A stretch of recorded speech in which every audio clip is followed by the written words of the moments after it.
Alright, so the day has finally arrived. It's been 3 months since I uploaded a video, I think.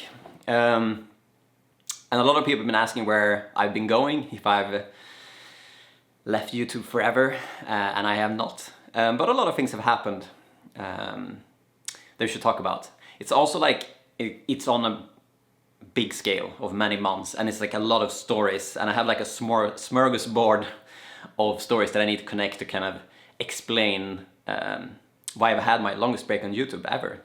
I'm gonna try to do my best. Be prepared that this video is gonna be all over the place. Yeah, we should just jump straight into it, and we'll definitely start with some of the good parts, because they're gonna be good and bad parts in this story. 4 years ago when I started this channel, I was dreaming of like the success and progression that 2020 this year gave me in the very beginning. I had more opportunities in the beginning of 2020, the first 2 months, than I've had in all of my 4 years on YouTube. And with that comes a lot of like mental challenges and ego and all those things. So I want to bring it back to the very beginning, the time and place when I was the most excited, because I got an opportunity that I've only dreamt about. So music has always been a really big part of the channel. Even when I did a video a day, if I didn't find the right song, it didn't matter. Like if it could take me 2 hours, 3 hours, I'll sacrifice everything for the right song. So I bought I bought music from a new licensing platform called MusicBed. And you guys felt that change straight away. You're like, damn, the music is on another level. Music that I have not heard on YouTube before, and you really appreciated it. And that made me really happy, because it cost quite a lot of money, and it's nice to see that it's appreciated. So I went into the ambassador program, and I saw like some of the best commercial directors in the world, YouTubers that I've looked up for years, people that inspire me.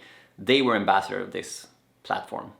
For some reason, they felt like everything out there, like they want to be an ambassador for this platform. And I'm like, damn, that's such a cool thing to have like that credit under your belt, to be like an ambassador for this. And they had like, they said like, oh, elite level filmmakers, and they had like 10 YouTubers only. But in the beginning of 2020, out of nowhere, and I don't know how they found me, they reached out and they're like, Eric, we have seen the things you've created on YouTube, and we would like to have you as an ambassador for MusicBed. And to me, a year like that blew my mind, because a year ago that was like a big dream of mine, to be like, just to be an ambassador for that brand, to be somewhat equal to the people that I've been really looking up to. Yeah. And when they asked me that, I'm like, oh, absolutely, that's a dream come true. Like, yes, I want to be ambassador for MusicBed. I walked on clouds, and it totally changed the outlook on myself, but also on what I could potentially create in the future. So that was like the very beginning of 2020. And then, I got like the sponsorships, got those financial things happening. I got a lot of really cool projects in climbing with cool climbing companies, and then other projects for companies outside of climbing. And I had like 2020 planned out. Like this year was going to be the year when I'm like made it financially, tech, like skill wise, just live the dream. So beginning of 2020, I could not have asked for anything more. Corona came, and all those plans I had for 2020 disappeared instantly. So that was a hard thing for me and for everyone else to have. Like, you have all your plans gone, all the things you're super inspired by, it's gone. And I felt upset, angry, sad for like a week or two, and then you try to snap out of it. But then I quickly realized like, so now I have to go back and make like 2-3 YouTube videos a week to just run around in that wheel again and just produce. There's not really so much inspiring content that I can create. And I just felt like this like angst and like hatred towards the YouTube videos. Because I'm like, I had all these big inspiring things planned out, and now to go back to do, in my eyes, like this shit. By then also, since all the climbing gyms was closed down, the views on the my climbing videos dropped with 50% in a week.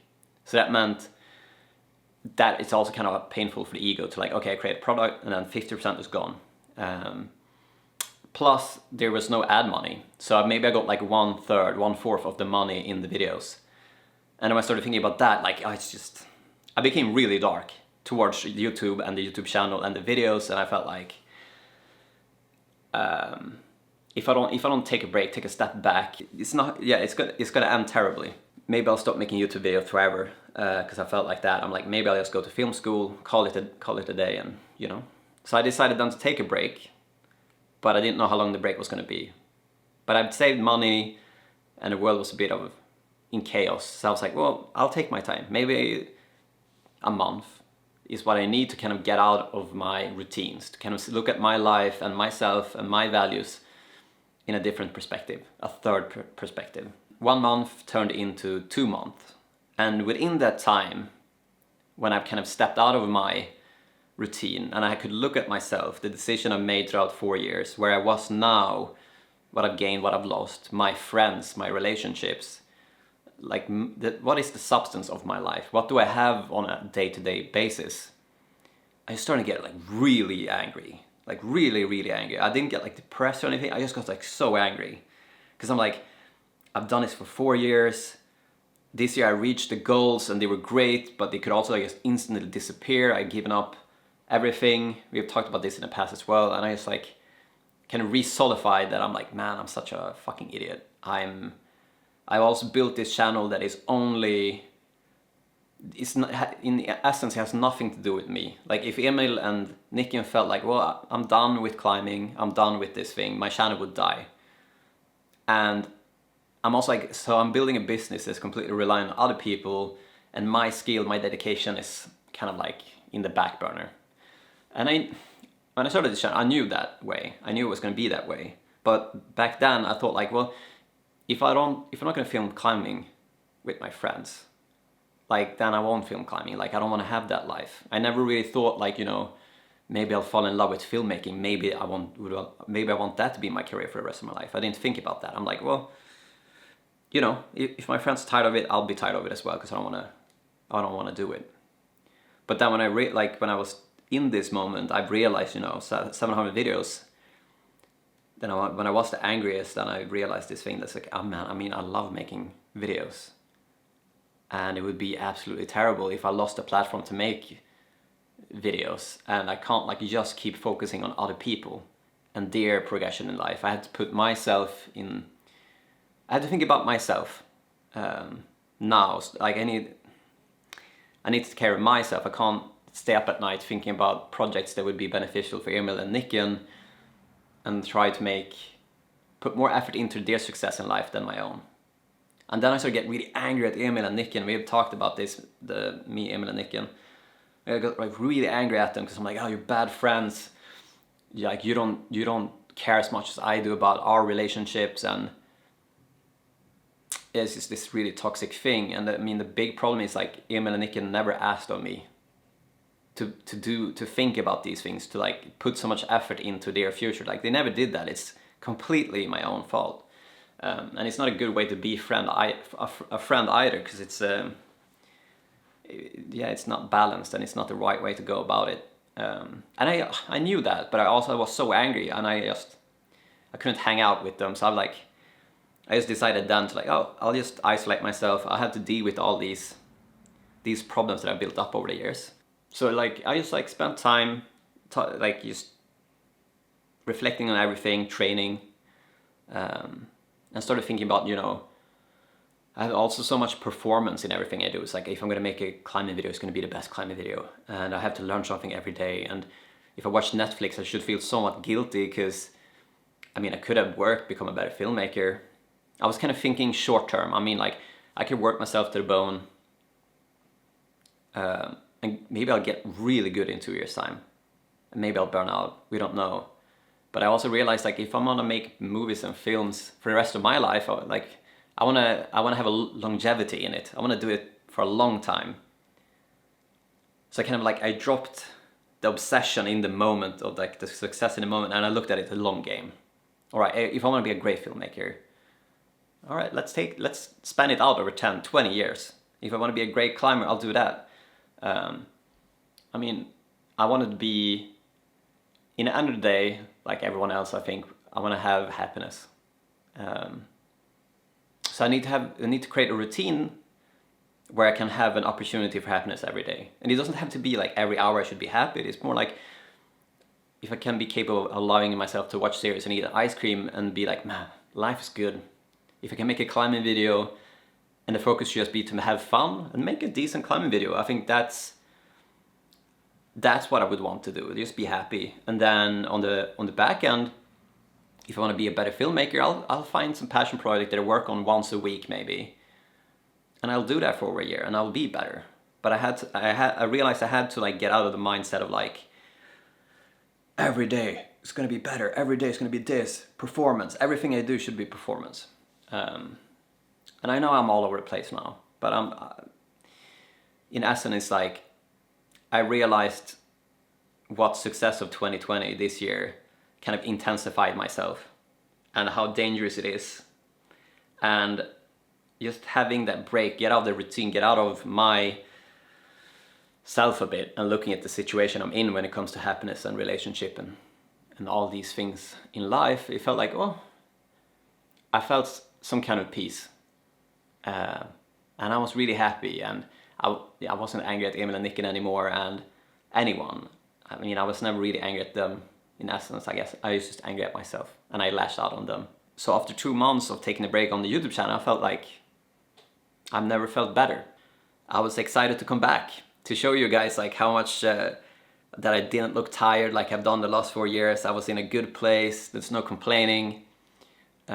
Just kind of introduce myself as like the person I was before I started the YouTube channel with all the baggage, to kind of show you guys like, okay, this is the real Eric. This is the guy that has been gone for 4 years, but now I'm here. And I was really excited to just, show some people that this boy got it. And then you jokingly hear like life's too good sometimes and you need to get a curveball to kind of get it into a more realistic place. How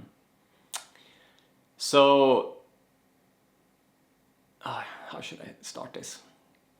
So 2 weeks ago, I was planning on coming back to the channel. I was excited to kind of announce some cool projects. And I was sitting in the gym training with Nicken, and out of nowhere, I got tinnitus in my right ear.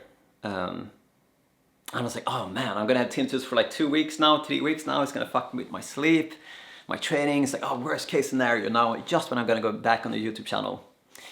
But I just loaded music, continued training, went home, and then 4 hours later, I kind of lost my ability to walk a bit. I was very wobbly. It was kind of late at night, and my ear, I had lost the hearing in my ear. So I thought like, maybe I just pushed it too hard today. Maybe it's just some strange, I don't know what it was. But I was like, I'll just go to bed and I'll see how it feels tomorrow. It's probably gonna be fine. So I'll go to bed, sleep for 13 hours, wake up, and I can't walk by myself. I take 2 steps, I fall to the ground. My ear is completely gone still. I feel nauseous, I have vertigo, the room is spinning. And I kind of sit down and I was like, okay, I'll just call the emergency room and see what they say. Probably nothing.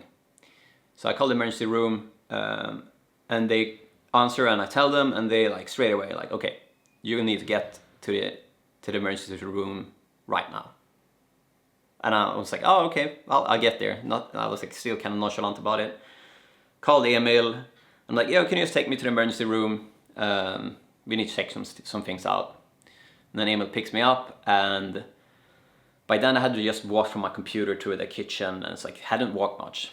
So Emil comes, and I kind of haven't really told him how bad it was. And he tries to kind of, okay, help me get my shoes and stuff, and I just can't walk. So he has to pretty much like nearly carry me through my apartment, and I put on the shoes, sitting on the ground putting on the shoes, and then we walk to the car, and I can't take care of myself. we get to the emergency room, and they just, I meet with doctors and they look pretty worried because, yeah, I'm a young guy that can't walk and have no hearing, and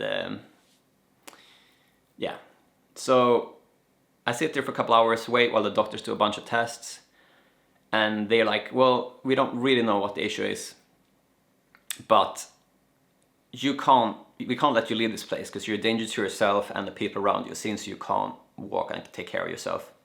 So you're like, okay, so you have to spend the night at the doctor's place, and then we'll continue more tests tomorrow.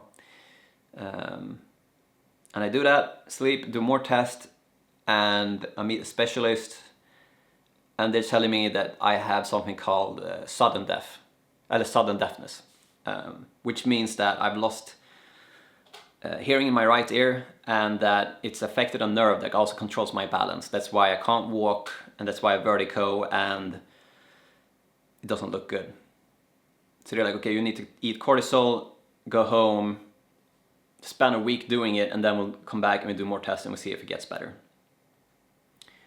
So I pretty much just lay in bed at home for a week because I feel nauseous all the time and I don't really have energy to eat food. My hearing doesn't get any better. Yeah, it's a bit of a mess. And then a week pass, and I go to another specialist. And this was 3 days ago. And we do more tests. My hearing hasn't really improved that much. And he's a balance and hearing specialist. And he tells me, okay, it's like, you haven't gone better in 7 days. Nothing of significance have changed. And he's like, okay, your hearing you will be deaf for the rest of your life. And then he asked me, do you have tinnitus as well still? And I'm like, yes. And he's like, do you have tinnitus in which ear? I have it in the ear I'm deaf. And he's like, that sucks for you, because I can't drown out the tinnitus. And I've only had tinnitus for 7 days. So I don't know how really bad it is, but it's problematic. And then he does the balance test to see if my balance has gotten better, which it has. Actually, the balance of walking in a straight line is kind of 100% there. And I'm not 100% sure how this balance things works, but it's the basic balance, the simplest of tasks for the balance, and is to walk in a line, and that's good. So he's like, okay, that's better than what he expected. And he's like, are you still dizzy? I'm like, yeah, a bit. But he's like, overall, he said we have a few more tests, but it's not looking good. You're in the worst case situation. Your hearing, you have the worst symptoms that you can get. Plus, he also asked me your left, or he also said the left ear has perfect hearing. So you can't get any devices to help you on the right somehow, because the brain will always choose the place where I have the best hearing. So even though, let's say in 6 months, my deafness kind of doesn't become deafness, maybe it gets a bit better. It doesn't really matter because my brain is just going to choose to hear from the left because it's the best place. So he's like, so we can't do anything about that. So your normal balance is good. You're going to be deaf for the rest of your life. You're going to have tinnitus that you can't really do much about for the rest of your life. And we can't help you. There's no apparatus to help you further. So this is kind of, unless the technology in the next 10 years changes. But then, he's like, but then he asked okay, so what is your professional life, or what do you spend most of your time doing? How is this going to affect you professionally? And I'm like, well, I'm kind of professional climber, but not I have a YouTube channel where I film climbing, and my business going forward was me being in the climbing videos, and I'm a filmmaker. I have these projects inside and outside where we walk in kind of sketchy terrains. And by then I had tried to like climb some jugs, and I felt like my balance while climbing jugs was like so much worse than my regular walking balance. It's like incomparable. Like I did 2 moves of the climbing and I felt like I was gonna puke and my world was spinning even. And I told him that, and you know, and he just like, he looked me in the eyes, and he looked down, and he's like, oh man, I have to give this kid some more bad news. So he's like, so your sophisticated balance system, the balance system that like reacts to your instinct, to your more complex balance movements, that system is permanently damaged. There are signals that won't access your brain. So he's like, in essence, you can do basic stuff, but like doing complex movements that is based on instinct and feeling and reaction, that's gone. And that's why when you climb, you feel so much worse, and why it feels like so hard, because your brain doesn't have those signals anymore. So he's like, like you had to start working on. It's a classic doctor talk. He's like, well, you need to sort your life out, because I can't sit there and say that you should climb, like, because you can't climb. The risk of you injuring yourself with this broken balance system, your body, it's too high. Like, you need to find another profession in life, because it's too dangerous. And I'm sitting there like, yeah, well, thinking to myself, it's like, yeah, I've heard this doctor talk before. It's probably not that bad as he's saying, but I also understand the point where he's coming from. It's like, if you have a balance system that doesn't work, and the injury risk is so high, like, I understand why he's saying the things he's saying. I probably would have done the same thing if I was a doctor. So yeah, so we kind of left that meeting as like, yeah, you don't have so much positive things in life right now, and you should stop climbing because it's not worth it. And yeah, that was 3 days ago.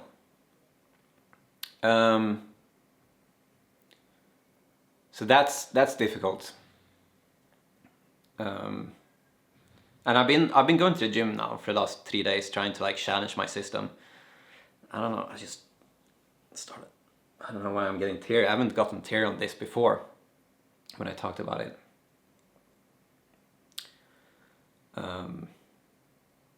Yeah, now I have to perform every single move 100% focus at the same time as I feel nauseous because of it, and I want to puke. So the crux now is like, can I find a way around it so it will become easier, so it's not 100% performance all the time? Because I think that would be the scary part if I have to have that mentality for my climbing forward. It's like, I can't, if I'm gonna feel nauseous and it's gonna be a thing of stress, I probably won't last long in climbing. So that's gonna be the challenge moving forward.